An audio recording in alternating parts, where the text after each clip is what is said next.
Hello everyone, आज हम start करेंगे आज का नया टॉपिक ट्रांसक्रिप्शन। ट्रांसक्रिप्शन क्या होता है? Transcription is a process to form mRNA from DNA. ये इसलिए एमआरएनए बनाया जाता है कि how cell reads and copy their genetic instructions. Genetic instruction को कैसे रीड और कॉपी करता है। Now what is transcription? Transcription is the process of copying genetic information from DNA to messenger RNA. Messenger RNA को बनाने के लिए इस डीएनए यूज़ होता है जो कि हमारे जेनेटिक इन्फॉर्मेशन को ट्रांसफर करता है। Now what transcription does? It makes a RNA copy of gene so the cell can use the information. ये आरएनए कॉपी बनाता है सेल की, मतलब जीन की, जिससे कि वो जेनेटिक इन्फॉर्मेशन को ट्रांसफर करने के लिए यूज़ हो सके। Now what is mRNA and its role? MRNA is a temporary message. It is a temporary message that carries instructions from DNA to ribosome. ये कैरी करता है इंस्ट्रक्शंस को डीएनए से राइबोसोम में। एमआरएनए राइबोसोम में attach हो जाता है और ट्रांसलेशन का प्रोसेस करता है। How transcription works? It works by the help of RNA polymerase. Now, what is RNA polymerase? RNA polymerase is an enzyme that makes RNA from DNA. DNA से RNA बनाता है. Now, what is RNA polymerase? It is an enzyme that copies a gene into RNA. जो gene से RNA बनाता है वो होता है RNA polymerase. Now, why is transcription essential? It is essential for metabolism, growth and division, repair, and immune response. Now, prokaryotes are simple organisms like bacteria. They do not have any bacteria. इनके पास nucleus नहीं होता है, इसीलिए DNA जो है वो directly cytoplasm में present होता है। DNA is present directly in the cytoplasm. Transcription take place in cytoplasm because there is no nucleus. The new mRNA immediately attach to a ribosome and translation start at the same time. Same time पे ही जैसे ही mRNA बन जाता है वो ribosome से जुड़ जाता है जाके, और ट्रांसलेशन का प्रोसेस स्टार्ट हो जाता है सेम टाइम पे। प्रोटीन का फॉर्मेशन सेम टाइम पे स्टार्ट हो जाता है, क्योंकि ये न्यूक्लियस तो होता नहीं है, तो डीएनए जो है साइटोप्लाज्म में होता है। तो जैसे ही एमआरएनए बना वैसे ही वो राइबोसोम से जुड़ गया और वैसे ही ट्रांसलेशन स्टार्ट हो गया। होता है कैसे ये प्रोसेस? पहले क्या होता है, RNA polymerase bind to promoter. जो आरएनए पॉलीमरेज है वो प्रमोटर को रिकॉग्नाइज करता है और उससे बाइंड करता है जाकर। फिर होता है डीएनए ओपन्स। फिर जब ये बाइंड कर लेता है तो डीएनए का जो हेलिक्स है वो ओपन हो जाता है, तो टेम्पलेट स्ट्रैंड हमें दिखने लगता है। अब उसी टेम्पलेट स्ट्रैंड को रीड करके आरएनए बनता है, एमआरएनए बनता है, कॉम्प्लीमेंट्री न्यूक्लियोटाइड अटैच होकर। कैसे? जैसे एडनिन के साथ यूरेसिल, थाइमिन के साथ एडनिन, ग्वानिन के साथ साइटोसिन, एंड साइटोसिन के साथ ग्वानिन। ऐसे ही कॉम्प्लीमेंट्री न्यूक्लियोटाइड अटैच होकर बन जाता है।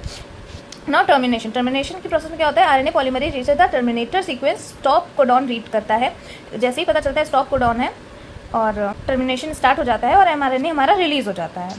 की फीचर्स ऑफ प्रोकैरियोटिक ट्रांसक्रिप्शन।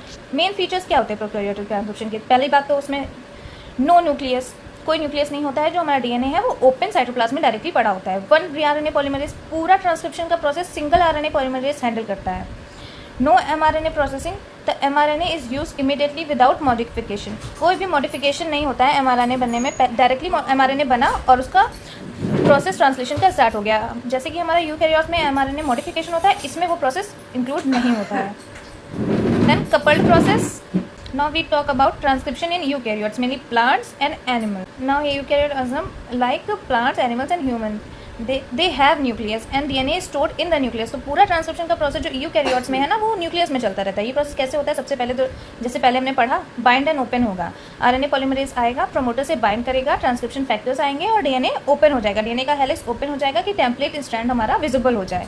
उसके बाद यूकैरियोट्स में पहले प्री एमआरएनए बनता है, क्योंकि हमारा डीएनए जो है वो ओपन नहीं है, साइटोप्लाज्म में नहीं है, वो हमारे न्यूक्लियस के अंदर है। इस वजह से पहले प्री एमआरएनए बनता है। RNA polymerase copies the DNA sequence. RNA polymerase copies the DNA sequence into pre-mRNA, that is primary transcript. ये मेन ट्रांसक्रिप्ट, प्राइमरी ट्रांसक्रिप्ट होता है जो अभी मैच्योर नहीं है हमारा। इसके बाद हमें mRNA प्रोसेसिंग करनी पड़ती है। mRNA प्रोसेसिंग से कोई भी जो भी प्रोसेस है, जो भी हमारी चीज़ें नीडेड नहीं है, उन्हें हटा दिया जाता है by the help of 5' capping, poly A tailing, splicing, इनकी हेल्प से।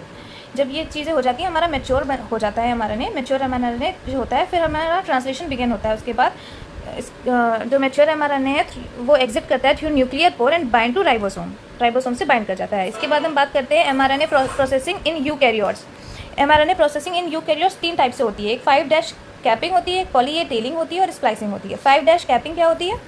Is a protective cap added to the beginning. 5' की ग्वानीन्स होते हैं, जो ग्वानीन हमारे स्टार्टिंग में 5' पे अटैच हो जाते हैं, जो हमें प्रोटेक्ट करते हैं एमआरएनए को डैमेज से और राइबोसोम को रिकग्नाइज करने में हेल्प करते हैं। फिर क्या होता है कि पॉली-ए टेलिंग होती है। ये क्या होता है? इसमें 3' पे एडनिन की nucleotides, multiple adenine nucleotides attach होने लगते हैं। इससे क्या होता है, जो हमारी एमआरएनए की स्टेबिलिटी है वो बढ़ जाती है। MRNA adenine nucleotide added at the end, this increase the mRNA stability. Then splicing. Splicing intron non coding regions are removed.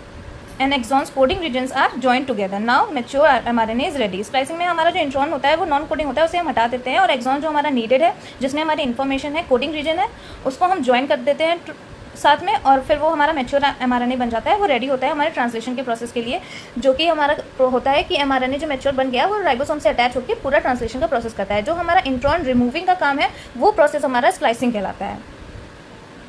Now की features of eukaryotic transcription. Main features क्या होते हैं यूकैरियोटिक ट्रांसक्रिप्शन के? पहली बात तो इसमें न्यूक्लियस प्रेजेंट होता है, तो हमारा जो डीएनए है वो न्यूक्लियस के अंदर होता है। यूकैरियोटिक ट्रांसक्रिप्शन में हमारे 3 पॉलीमरेज यूज होते हैं, polymerase 1, 2 and 3। And then mRNA processing, जैसे कि मैंने पहले बताया, इसमें mRNA का प्रोसेस होता है 5' कैपिंग, पॉली ए टेलिंग और स्प्लाइसिंग यूज करके हम मैच्योर mRNA बनाते हैं फॉर ट्रांसलेशन।